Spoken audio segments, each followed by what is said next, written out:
Imagine a city with no roads, no dirt paths, no stone highways, no wheels turning on dry ground, just water everywhere. This is Venice in the 1500s, and it looked like nothing else on Earth. Our AI reconstruction pulls back the fog of 5 centuries. What it reveals will stop you completely. Wooden stakes driven deep into a silent lagoon. Entire neighborhoods rising from the sea itself. Streets that moved. Roads that breathed with the tide. This city was not built on land. It was built on a miracle.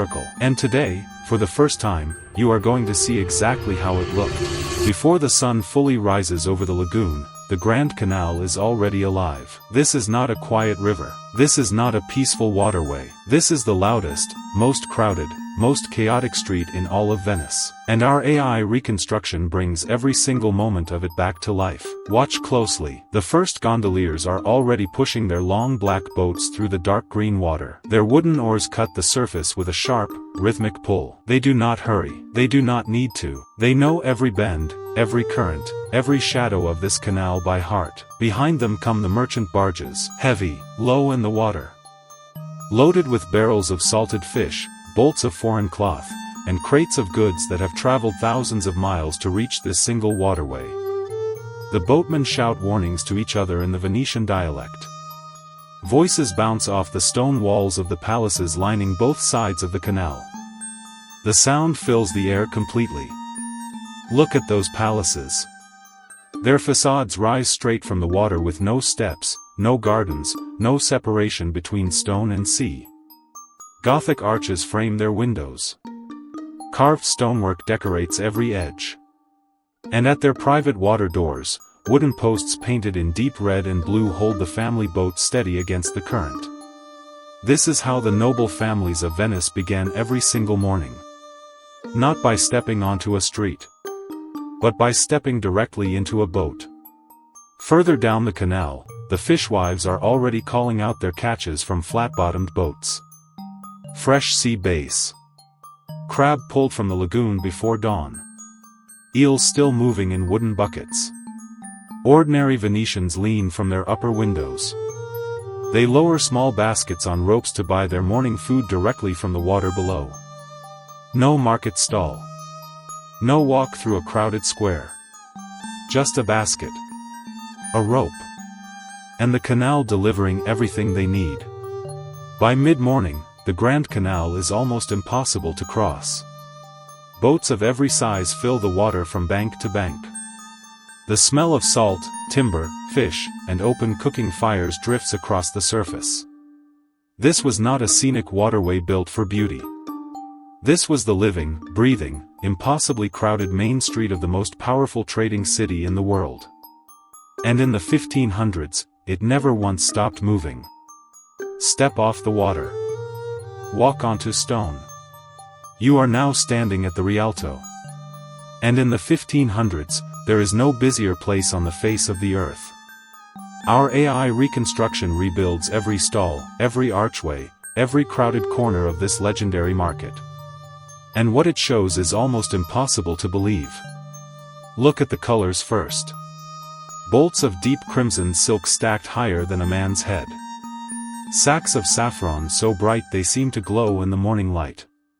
Piles of black pepper, cinnamon bark, and dried cloves spilling over the edges of wooden counters.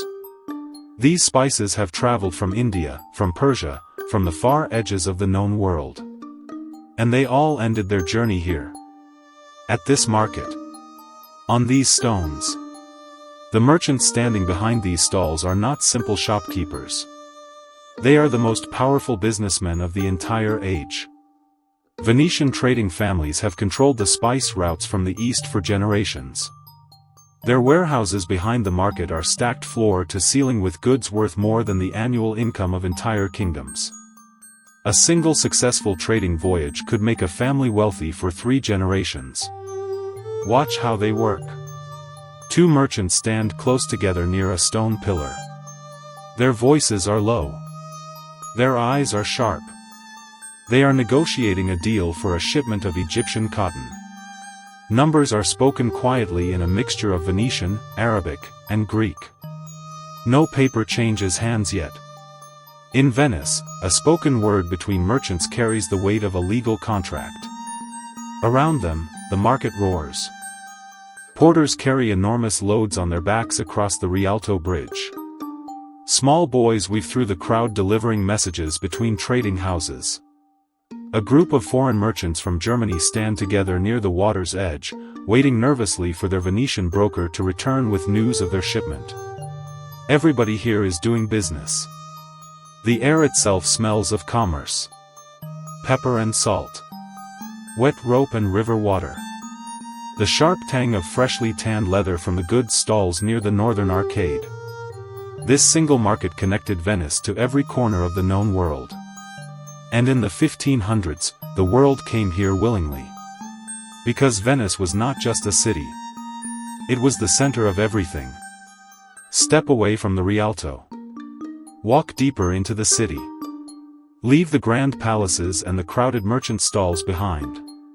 Turn into the narrow alleyways that most visitors never find. Duck under the low stone archways. Cross the small wooden bridges that connect one quiet neighborhood to the next. This is where the real Venice lives. And our AI reconstruction rebuilds every forgotten corner of it. The alleyways here are barely wide enough for two people to pass each other. The stone beneath your feet is worn smooth by centuries of footsteps. Laundry hangs on ropes stretched between the upper windows of buildings so close together that neighbors can almost touch hands across the gap. These are the streets of ordinary Venetians. And their lives are extraordinary. Watch the gondolier at the water's edge. He rises before dawn every single morning. He scrubs his boat clean with a stiff brush and cold lagoon water. He checks his oar, his balance point, and the condition of his wooden hull. His entire family depends on this boat.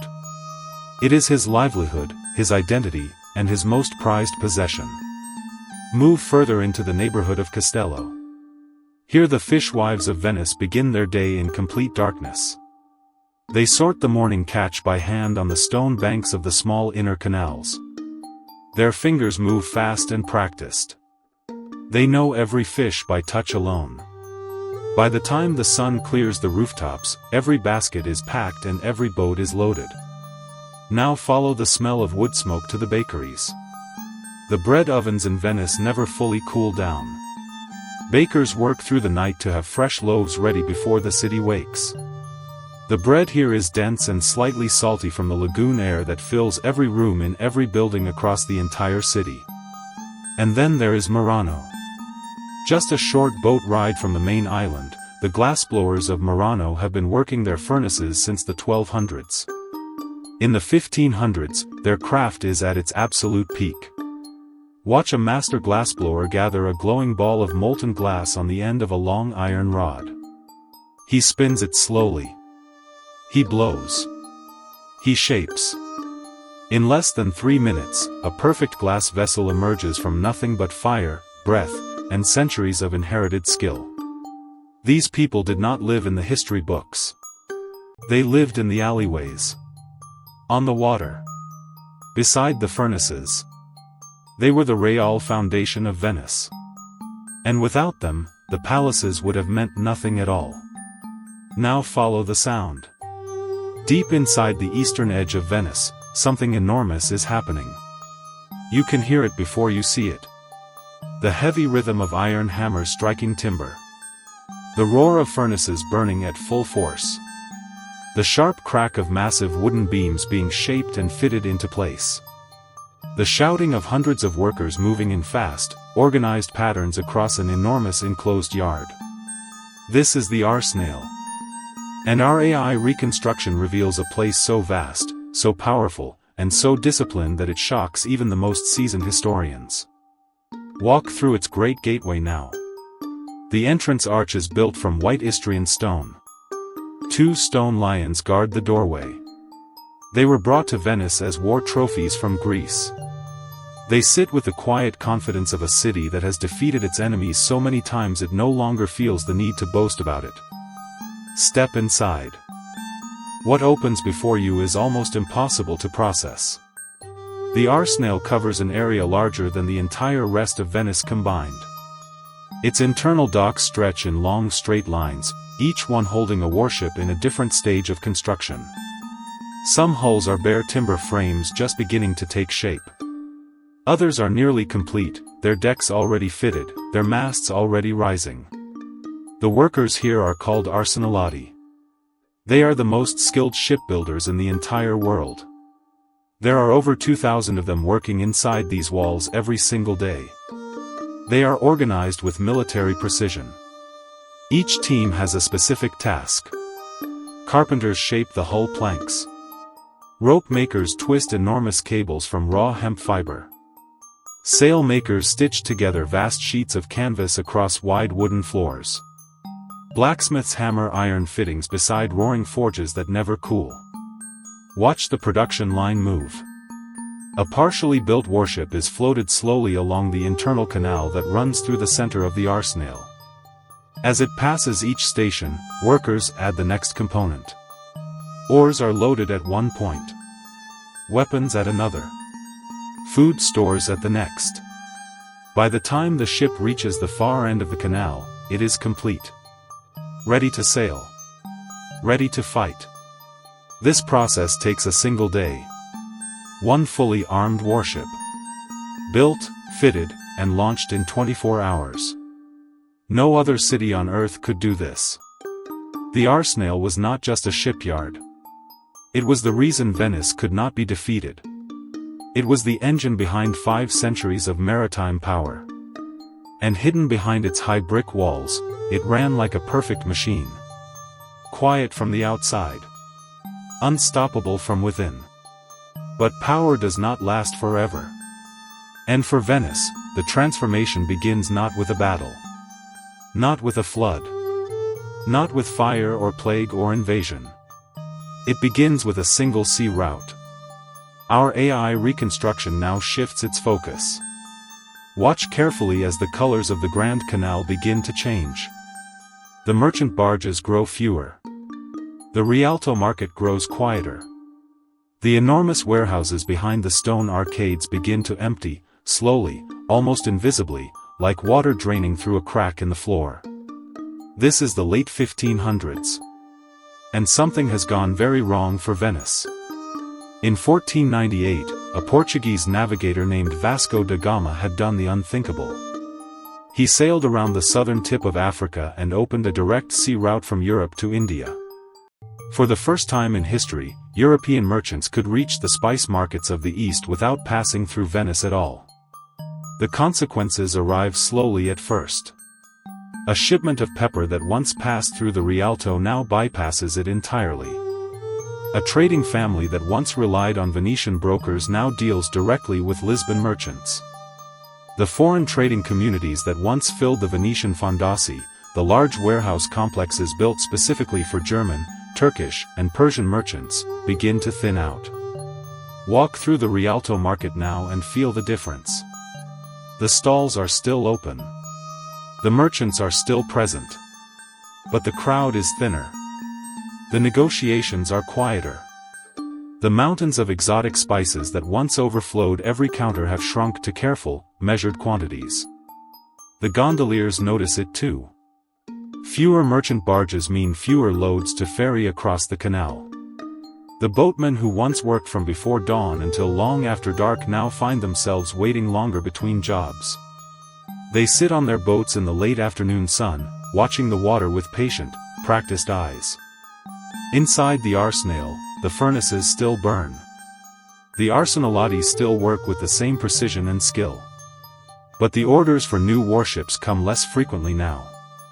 The long lines of ships under construction have shortened. Some of the internal docks stand empty for the first time in living memory. The city itself has not changed. The palaces still rise from the water. The stone bridges still arch over the inner canals. The bells of the great churches still mark the hours across the lagoon with the same deep, resonant tone they have always carried. But the energy is different. The urgency that once filled every alleyway, every market stall, and every canal has softened into something quieter. Something more careful. A city that once commanded the seas now watches the horizon with different eyes. Not defeated. Not broken. but changed. Deeply and permanently changed. And no reconstruction can fully capture the weight of that silence. And yet Venice survived. Not despite its isolation, but because of it. This is the final and most remarkable revelation of our entire reconstruction. And it is one that no other city on earth can claim. When the great trading empires of the ancient world collapsed, they left behind rubble. Ash. Empty foundations swallowed by soil and time. The streets of Rome were buried. The markets of Carthage disappeared completely. The harbors of ancient Alexandria sank beneath the Mediterranean Sea. But Venice did not disappear. It was preserved. Watch what our AI reconstruction does now. It layers the streets of 1500s Venice directly over the city as it stands today. Canal by canal. Bridge by bridge. Stone arch by stone arch. The overlap is extraordinary. The Fondaco dei Tedeschi, the great trading house where German merchants stored their goods in the 1500s, still stands at the bend of the Grand Canal. Its walls are the same walls. Its position above the water is unchanged. The stone quays where merchant barges once unloaded spices from the east still line the banks of the same waterway. Walk across the Rialto Bridge. The stone beneath your feet was laid in 1591. The merchants who first crossed it were the same merchants our reconstruction showed you haggling over pepper and silk just moments ago.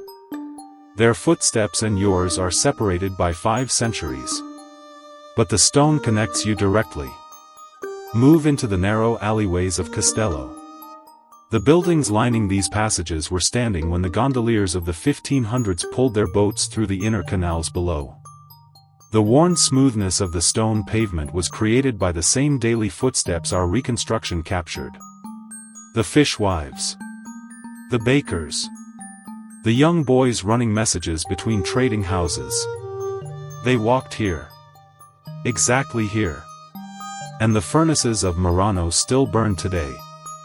The glass-blowing tradition that our reconstruction showed at its peak in the 1500s never stopped. The techniques passed from master to apprentice, generation after generation, across 5 unbroken centuries. This is what makes Venice unlike any other place the AI reconstruction has ever attempted to rebuild. Most historical reconstructions show you what was lost. Venice shows you what was kept. The lagoon that isolated this city from the rest of the world also protected it from the forces that destroyed every other ancient cityscape. No army could easily conquer it. No fire could spread unchecked across water. No expansion could bulldoze its medieval street plan to make room for something new. Venice in the 1500s was not simply a moment in history. It was the foundation of everything the city still is today. And now, through the quiet precision of AI reconstruction, you have walked its streets. You have heard its markets. You have felt the weight of its power and the stillness of its transformation. 500 years have passed. But the stones remember everything.